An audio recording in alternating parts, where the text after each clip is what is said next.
Welcome to our lesson on pyramids of biomass. The key questions are: 1.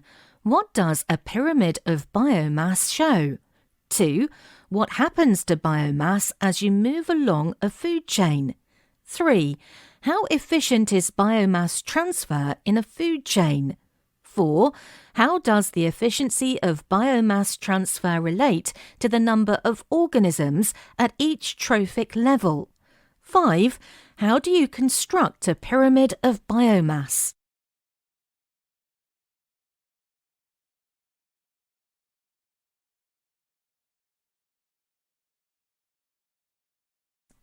Key words you will need to know are trophic levels, producers, consumers, biomass, efficiency.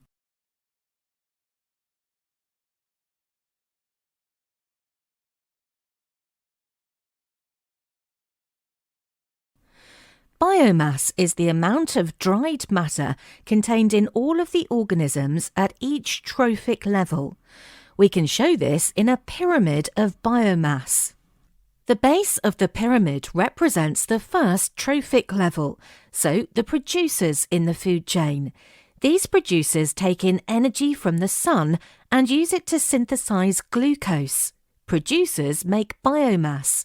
They transfer an average of 1% of the sunlight incident on their surfaces into biomass. This biomass is then passed along the food chain. Pyramids of biomass represent the relative amount of biomass passed on to the next trophic level.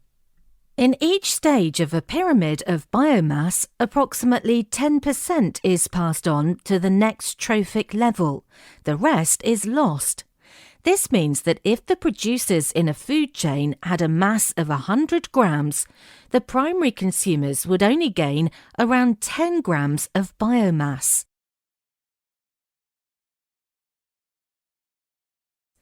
Task: approximately how much biomass would be passed on to the secondary consumers? Only 1 gram of biomass would be passed on to the secondary consumer. So what happens to the rest? Extension. Can you think of any possible ways that biomass could be lost?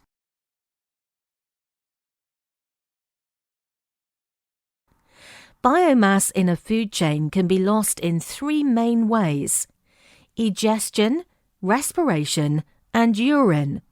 Egestion is the expulsion from the body of undigested materials as feces. This lost material is biomass.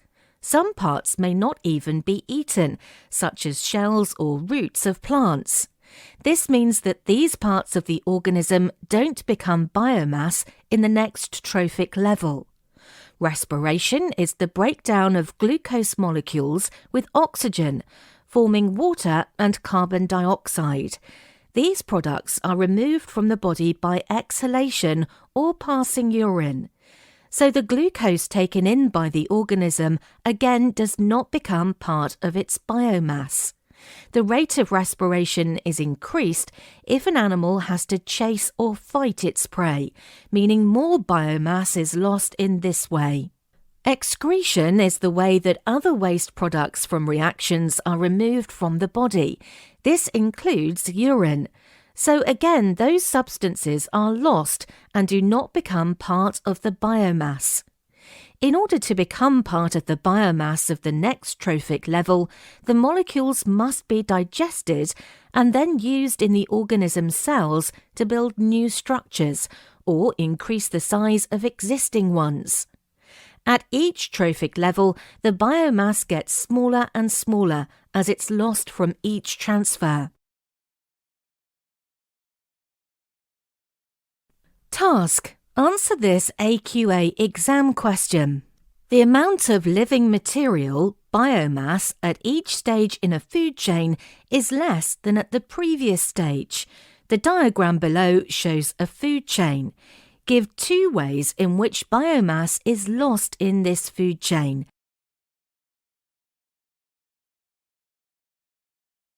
Tick 2 of the following boxes. Biomass is lost in this food chain as carbon dioxide from the caterpillar and as feces from the blue tit.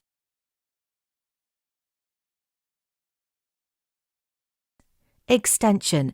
Suggest which transfer of biomass would see the largest percentage lost.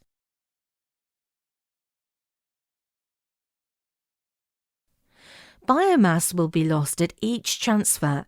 However, the largest percentage loss is likely to be from the oak tree to the caterpillar, as the caterpillar will only eat the leaves of the tree, not the trunk or roots. A significant amount of biomass may also be lost between the blue tit and hawk, as the hawk would have to chase the blue tit, which is likely to fly away, expending energy, so increasing the rate of respiration, and therefore using up the glucose. When we draw a pyramid of biomass, the width of the bars making up the pyramid should represent the amount of biomass that is transferred to that trophic level. So, if we look at this food chain, we can see the different trophic levels.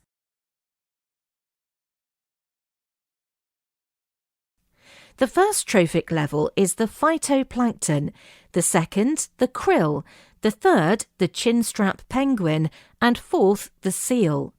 This means our pyramid would be made up of 4 bars.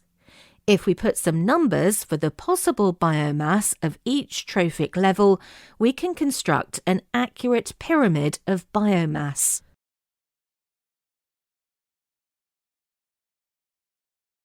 To draw this food chain as a pyramid of biomass, we must work out a scale. 1 centimetre of bar width could show 25 kilograms. This means that we would draw the bottom bar 20 centimetres long.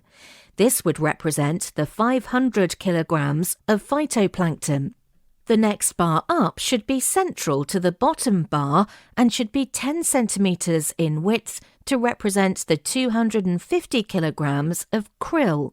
The bar to represent the 75 kilograms of penguins should be 3 centimetres long, and the bar to represent the 25 kilograms of seal would be 1 centimetre long.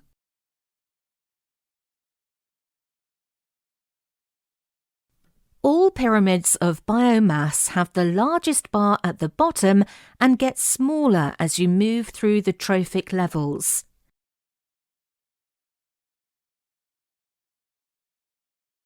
Task. Draw a pyramid of biomass to represent the following food chain. Your pyramid should have the largest bar at the bottom, reducing in size with each trophic level. The size of your bars should represent the biomass of each trophic level. Extension. Calculate the biomass that is lost between each trophic level. In the transfer from grass to rabbits, 250 kilograms of biomass is lost. From rabbits to foxes, 100 kilograms of biomass is lost. We can calculate the efficiency of these transfers by dividing the biomass transferred by the biomass available. We can multiply the answer by 100 to get a percentage. For grass to rabbits, the biomass transferred is 150 kilograms from a possible 400 kilograms. 150 divided by 400 multiplied by 100 equals 37.5%, so the efficiency is 37.5%.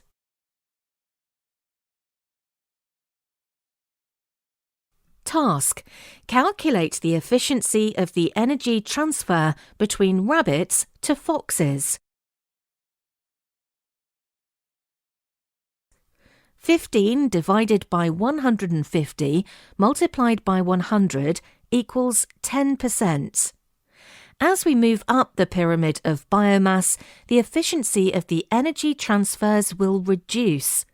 This means that there is not usually more than 3 or 4 trophic levels in a food chain. An animal would actually expend more energy catching and killing the top carnivore than they would gain from eating it.